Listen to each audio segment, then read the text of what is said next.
My sense is, picking up on what Susan just said, is that tax reform can be the icebreaker in the Congress, both in terms of economics and in terms of politics. In terms of economics, both Democrats and Republicans understand that this tax system is dysfunctional. They both understand that it is anti-growth. Both parties understand that it doesn't give the people of our country, our individuals, businesses, the certainty and predictability they need. The other day, the Wall Street Journal said the only thing that is permanent about the tax code is its impermanence. So the fundamentals with respect to economics, the same thing would be true with respect to simplicity, the bureaucratic water torture of filling out these tax forms. Both Democrats and Republicans understand that this system is broken. In terms of the politics, when you look at tough, complicated issues, people always try to see, well, what did we do? Is there any history of this? Has anybody got a sense of how to go forward? We've done this before, folks. A quarter century ago, another tall Democrat on the Finance Committee, with quite a bit better jump shot than me, got together with a conservative Republican president. And right away they agreed on the fundamentals, which was you had to sweep out a ton of clutter, special interest tax breaks, to hold down the rates for everybody and keep progressivity. The issue today is no different. Those are still the fundamentals. I serve on the Finance Committee. Virtually all the witnesses that come before us, I ask, do you still think that frame, clean out the clutter, hold down rates for everybody, and keep progressivity, is valid today like it was in 1986? And across the board, they do. This is backed up by the commission that George W. Bush had, where Connie Mack, a Republican, and John Breaux, a Democrat, came to the same conclusion. This is backed up by the Volcker Commission that President Obama had that came to the same conclusion. Folks, we've done this before. And so what Dan and I have been trying to do now, these many months, is to try to lock in an agreement, Democrats and Republicans, so this will be priority business in the fall and for the rest of the Congress. We never said, let's rush out and write a tax reform bill between now and August 2nd and try to rush this. But it ought to be priority business for the fall, and it ought to be priority business for the rest of the Congress. Last point that I would make, and I know you're going to ask a lot of questions about the specifics and the like, is the one that Dan and I feel most strongly about. Tax reform is about jobs. It's about the number one issue that people talk around the kitchen table in Indiana, Ohio, Oregon, everywhere else. People in my state are not immersed in these technical kinds of issues about what percentage of GDP government spending ought to be and the like. They want to know, how are we going to grow permanent private sector jobs? Again, the history here is very good. In the 2 years after Democrats and Ronald Reagan got together on tax reform, we created, according to the Bureau of Labor Statistics, 6.3 million new jobs. That sounds pretty good right now. Nobody is going to claim that tax reform is responsible for every one of those jobs. There's monetary policy, a host of other issues. But boy, it sure sounds good that on the tax reform watch, in 24 months after tax reform went into effect, it was a jobs producer. We had a hearing in the Finance Committee yesterday with all the corporate CEOs coming in. I was very pleased that they got the heart of the message, which was they would give up tax breaks that they now get in return for holding down rates and basic principles of tax reform. So we are ready to go, folks. The question is trying to make sure that the importance and the relevance of this issue penetrates, as Susan said, all of the back and forth and the nastiness and the polarization. And as far as the cause of trying to get the message out, and to give you an idea of Dan Coates' commitment to bipartisanship and jobs and growth, Danny called me before he was sworn in. He called me in. I just had my prostate out. And he called me and said, "You've been a pal for years. I'm really looking forward to your being healthy and working on tax reform." So I have the best possible partner in the United States Senate. Give a big round of applause to my friend Dan Coates. It's a pleasure for me to be standing here, be in this room, see so many friends that I served with, Bill Frenzel, Nancy, and others. A lot of people who helped make it possible for me to be in the Congress and then in the Senate, and then the most unlikely of all stories, to come back to the Senate. Anyway, it feels really good to be among friends in this room.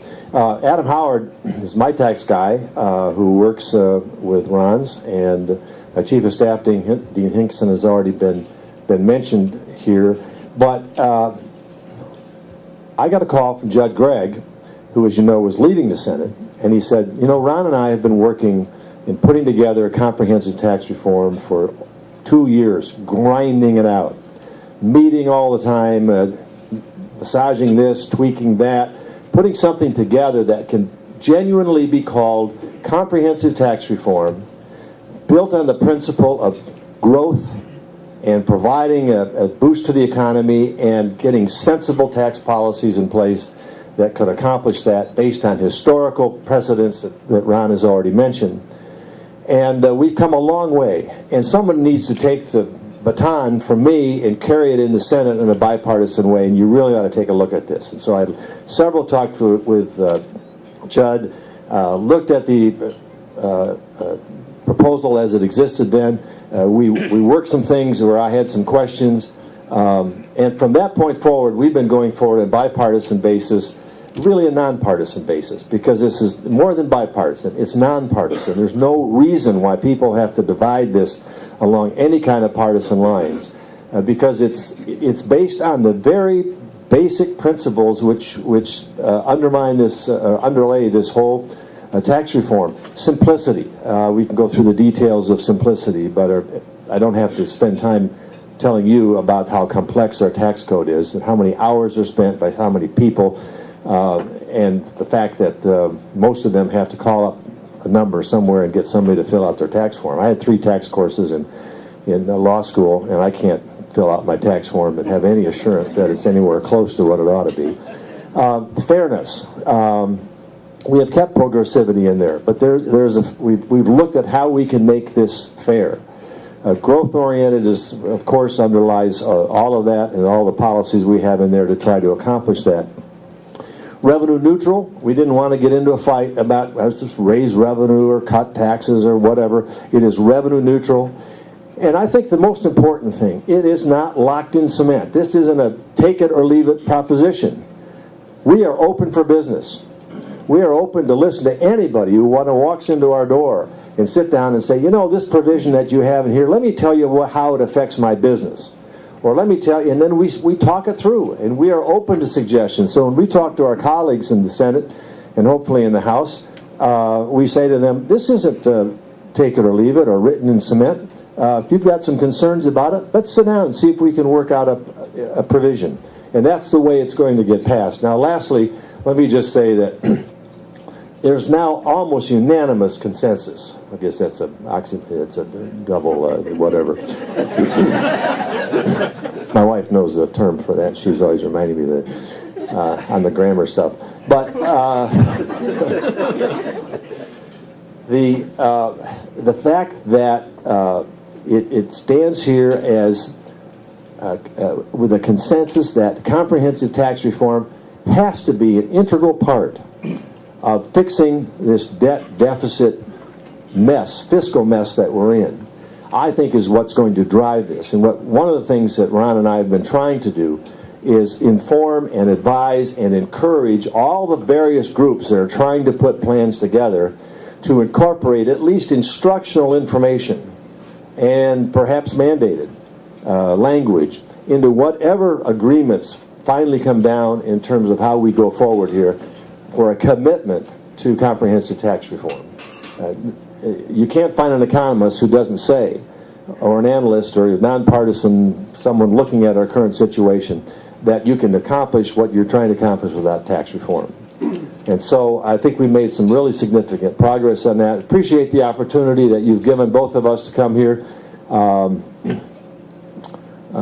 When I decided to run again, I didn't think that, one of the first things that I would do, having been told for 9 months during the campaign, don't you dare cross the aisle and talk to a Democrat, because we're going to come over and take you back out of office. One of the first things I do would not only call a Democrat, but call Ron Wyden, who has some pretty good credentials on the other side of the ideological spectrum.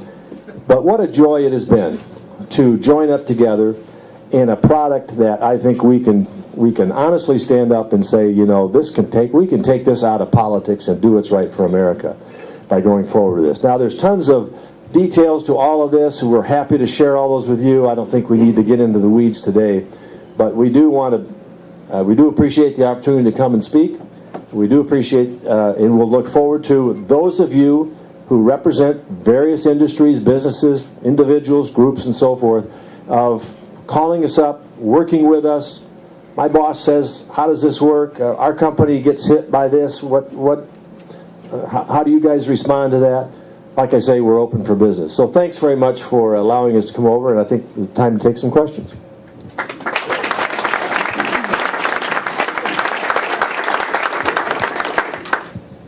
I think we do have a few questions, but I'll use this one. But I want to thank both of you very, very much. And if I may, I'm going to quote your press release.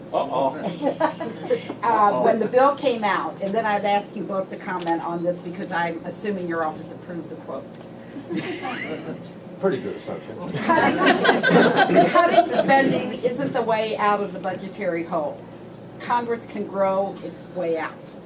In today's highly charged political atmosphere, do you think that's actually really possible? To pass a bill that has no budget cuts? Well, first of all, Susan, the quote really comes from Erskine Bowles and Alan Simpson, keeping on the bipartisan theme. What they have said repeatedly is cutting alone will not do it. You've got to have growth. And the only other thing I was going to pick up on in terms of sort of where the debate is, tax reform is the one unused growth tool in the economic toolshed. Look at where we've been, and this is just going to be sort of a recitation, not whether you agree with it or not. The Federal Reserve is all in. They have done everything they could to drive down, rates.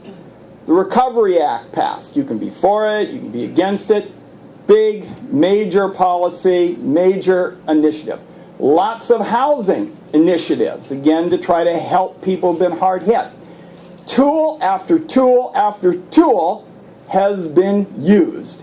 So tax reform sits there in that economic toolshed, rested and ready. Proven rested and ready on the basis of what we saw in 1986. And I really do feel, the way I would characterize it, and picking up on the climate that you correctly identified, this can be the icebreaker. After months and months of polarization, this can be the icebreaker on both economic grounds and political, grounds.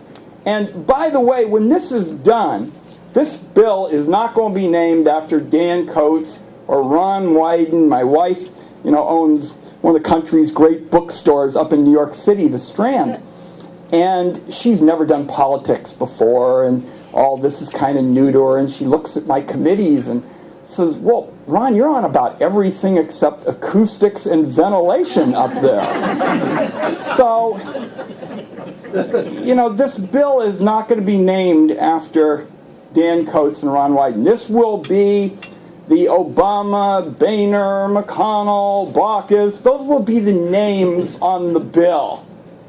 But we believe that we can help do a lot of the heavy lifting, now, just the way Nancy Johnson and Bill Frenzel did in all their years on the Ways and Means Committee, working with a lot of other like-minded, pragmatic Democrats and Republicans. And that's what we're trying to do, is break the ice in a very divided kind of time.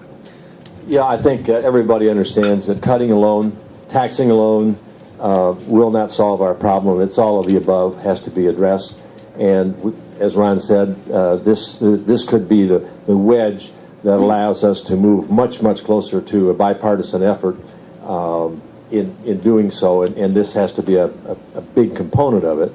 But we clearly in a culture now where we've gone from spend to cut, which is a pretty dramatic shift on this. And we want to I just might want to add the name. We'll put Dave Camp's name in here Good. too. I think that would be appreciated in this room. So, deservedly so. Dave Camp has been wonderfully constructive in this effort and a lot of others to be bipartisan. So, thank you for doing that. Questions? More questions?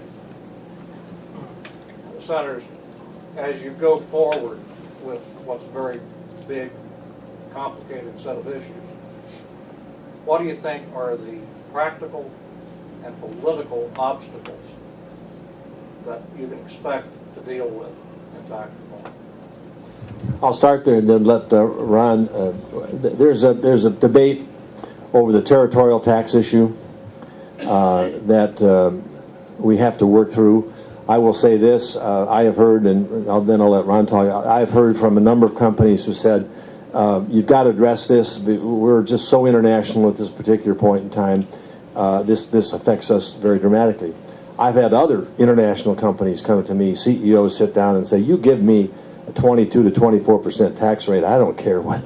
You can take everything else out of there. We are bumping up against the top rate. We are not competitive with our competitors. You've got to get us more competitive worldwide. We have a repatriation provision in there that addresses money that could come back at a say a 5.25% rate. So there's a number. I think that's probably one of the larger issues, and I'll let you pick up. Let me make one point, and then we can get into the eyeball hurting discussion of territorial and the like, because it's pretty treacherous stuff. The biggest challenge with respect to tax reform, in my view, is what was seen in 1986, which is the second you go on out there with something like this, all the special interest groups say, you take away the break that I care about, and Western civilization is going to end.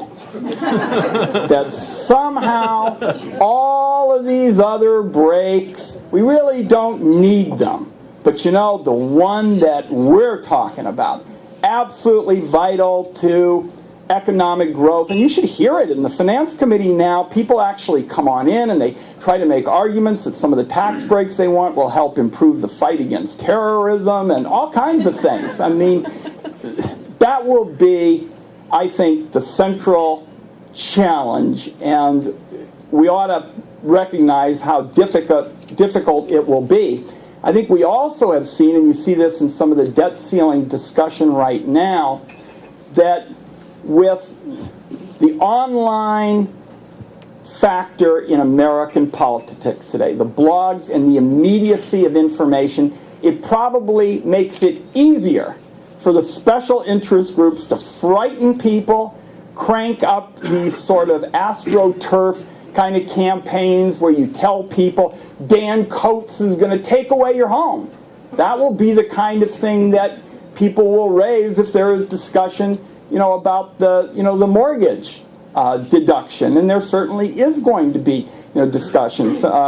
Erskine Bowles and Alan Simpson got into that, but I think that will be the biggest single challenge, and it is easier for special interest groups to scare people in the online world than it was back in 1986 when we didn't have that immediacy of communications.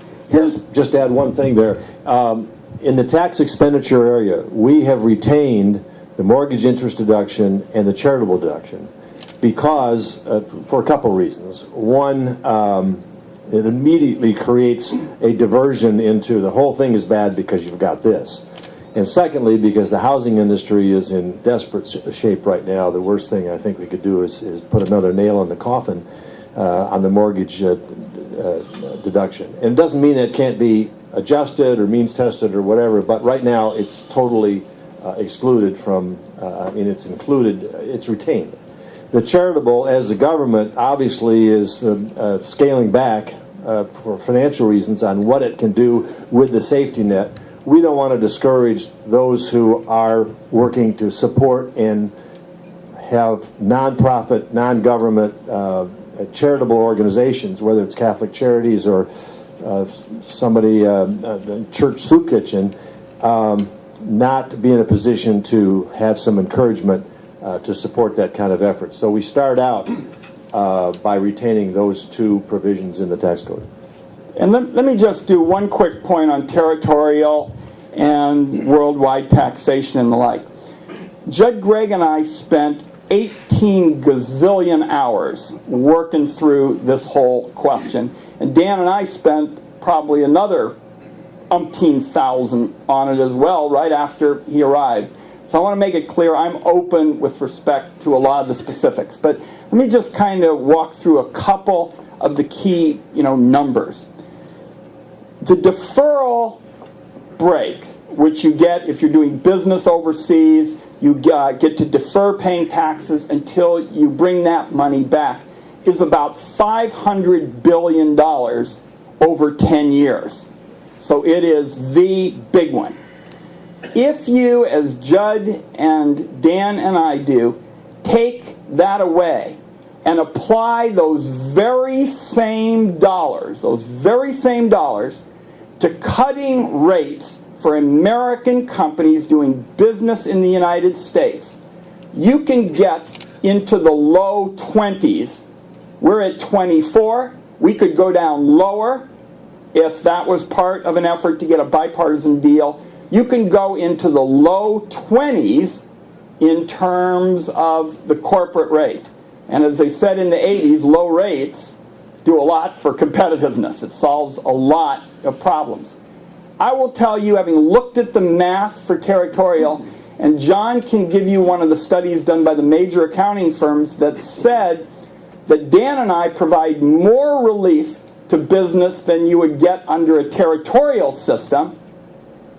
I hope that we will stay open on the specifics, and a number of the businesses yesterday that wanted rates in the middle 20s, not only can they get there with the approach Dan and I have talked about, we can get lower. The other point on territorial that Judd and I could just never get our arms around is what are you going to do about tax gaming? Is if you have a territorial system and somebody generates the profit in one country and books the taxes in another place, we could be right back at the same kind of, are we just kind of gaming the system? What Dan and I want to do is create jobs, have a competitive system. We're going to stay open on the details, but those are some of the issues that we're going to have to get into.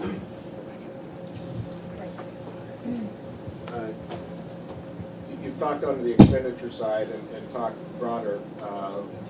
Another issue that you haven't touched on, and that we started with a problem in the Reagan-O'Neill tax package, and we've gone through all the way, is this effort to get people out of the system. So we assume that you're going to maintain progressivity of the rates, that they're going to be a flatter system. How do we broaden the base where we keep individuals invested in our society when we're now looking at 47% of individuals no longer pay individual taxes on the system? Are you broadening the base? Well, our attempt is to broaden the base. We think it does broaden the base. We Put everyone into the voting system where everyone will pay some tax? well, that's a very good question, the word everyone. I was just stepping aside from this, I personally believe that everybody ought to have some skin in the game. Not part of this proposal, but something that I've been toying with, is the thought that those who are not paying any taxes, but are receiving benefits from the government because of their income status and so forth, that there ought to be a deduction from the benefit that they receive, even if it's $10 or $15 or whatever, with a statement on the check every month that it arrives. And we have deducted $10 from your this or whatever percent or whatever you do, so that in order to help support for your participation in helping support our country's needs, and however you want to state it. We have not incorporated that in this, but we do believe that the way this is structured, that it greatly broadens the base. We do increase substantially the standard deduction, and so a lot of people who would be itemizing now can easily fill out a 2-page form. It will fall under that level and provide great simplification in the whole process. And I'm going to turn it over to you to whatever else you want to add. The whole question of skin in the game and the like, to me, goes right to the heart of what we want in American, government. To me, I've always been somebody who said we ought to be trying to constantly look, when you're talking about rights, about responsibilities. And sometimes the scale gets a little out of whack, one way or another. In the health reform bill that I wrote, we had 14 senators on it, half Democrats, half Republicans. We had a special section called personal responsibility that basically said if you had $10 to your name, you had to pay something. You had to pay something because medical goods and services, aren't free. So I think I've made it clear over kind of my time in public service that I believe strongly in balancing rights and responsibilities.